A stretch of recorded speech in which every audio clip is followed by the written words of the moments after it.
안녕하세요. 법무법인 도시와 사람의 이승태 변호사입니다. 오늘은 어떤 분들은 환영하실 수도 있고 어떤 분들은 뭐 이런 경우가 다 있어 법을 어긴 사람한테 오히려 혜택을 주는 거야 라고 생각하실 수 있는 위반 건축물에 대한 합리적 권리 방안이라는 거예요. 그게 결국 뭐냐면 2014년도에 이런 법이 있었거든요.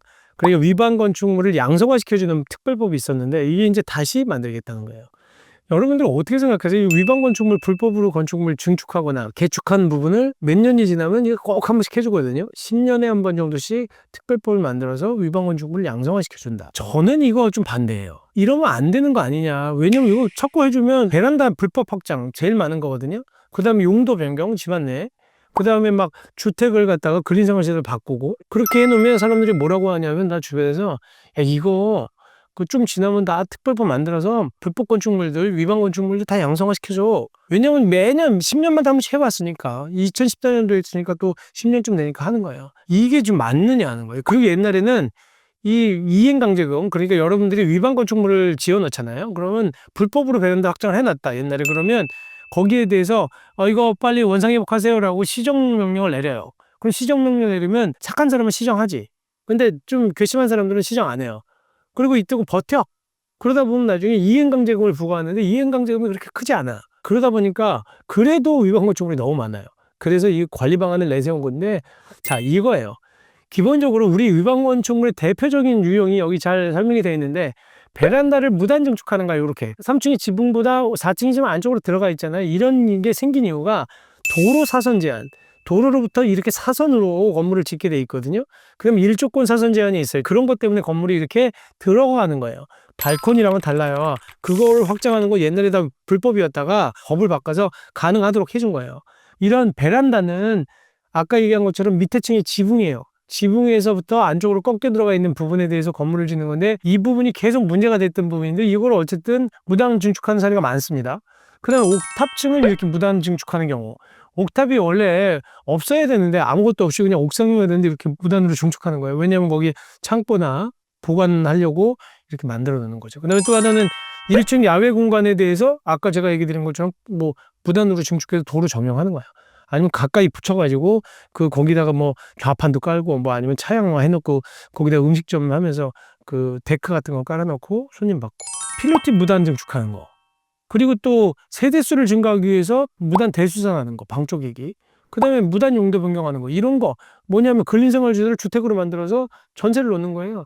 이런 게 너무 많은데 지금 이 현황만 자꾸 보고 가시면 위반 건축물이 계속적으로 누적돼서 이렇게 생긴다는 거예요. 그 기본적으로는 주거용 건물이 훨씬 더 56.5%로 많고 비주거용 건물이 43% 된다.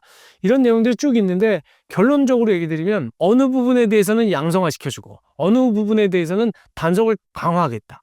왜냐하면 이 부분은 이제 구분해서 하겠다는 거예요. 구분해서. 안 그러면 뭐 전부 다 건물이 다 위반 건축판이 될 테니까. 그래서 전략은 뭐냐? 어떻게 하겠다는 거냐? 건축 규제 완화하겠다 일단. 어떤 부분에 대해서 정북 방향에서 1조 사선 제한, 제가 1조 사선 제한은 좀 더 완화해 주겠다는 거고, 또 하나는 비가림 시설이라든지 보일러 시설을 면적 산정해서 특례를 두겠다. 그러니까 자꾸 사람들이 불법 건축물을 짓는 이유 중에 하나가 아까 베란다 들어와 있는 부분에 대해서 증축하는 부분하고 비가림 시설 때문에, 그다음에 보일러 시설 때문에 그 부분을 늘리는 부분이 있는 거예요. 그런 부분은 좀 더 생활 방식을 고려해서 요거는 좀 더 개선해 주겠다. 다만 불법 행위를 또 예방하기 위해서 실질적으로 근원적으로 이 위반 가능성을 차단하겠다. 그래서 보통은 건물 지을 때요 이미 확장하려고 뭐 수도관 뭐 전선 다 빼놔요. 그래놓고 사용 승인 받아. 옆집에서 볼 때는 불 보듯이 뻔해. 저기 확장할게. 근데도 불구하고 건축허가 받아. 중복공사 받은 다음에 승인 떨어지자마자 중복공사 떨어지자마자 다 덮어버려. 얼마나 황당해요. 근데 그게 북쪽에 있는 집, 그러니까 그 집의 거실 남쪽으로 집이 들어오는 집에서는 황당하지. 법에서는 그거를 깎아놨는데 거기를 다 막아버려서 갑갑하게 만들었다? 그러니까 소송하는 겁니다.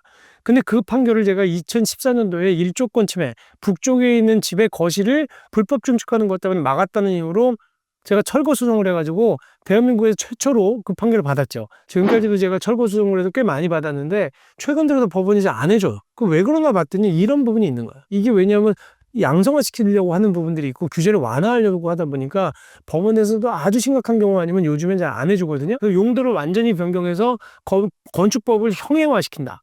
건축법이 있으나 마나한 것처럼 되면 안 되니까 이런 부분은 강화하겠다. 그래서 건축물을 지어놓고 사후관리 시스템 구축하고 그다음에 매매 임대차 시장의 투명성 제고하겠다. 이게 뭐냐면 기본적으로는요. 불법 건축물이 있으면 대출이 안 돼요. 전세를 들어가기 위해서 뭐 대출을 좀 받으려고 해도 불법 건축물이 있는 위반 건축물에 대한 대출이 안 돼. 그렇기 때문에 이런 부분들에 대해서 좀 단속하겠다는 거고, 단속과 시정도 또 강화하겠다. 이건 무슨 얘기냐면 수시로 점검하고 관리해가지고 뭐 위성사진이나 이걸 통해서 더 강화하겠다.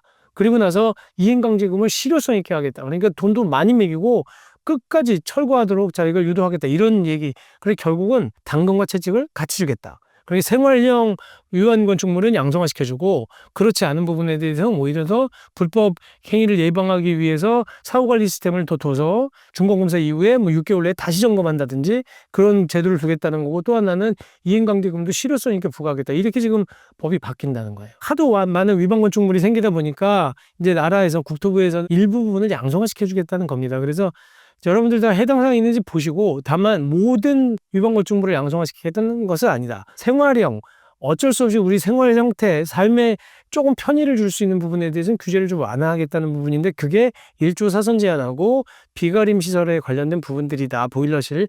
요 정도만 알아두시고요. 잘못하면 이것만 믿고 더 불법하셨다가 큰일 납니다.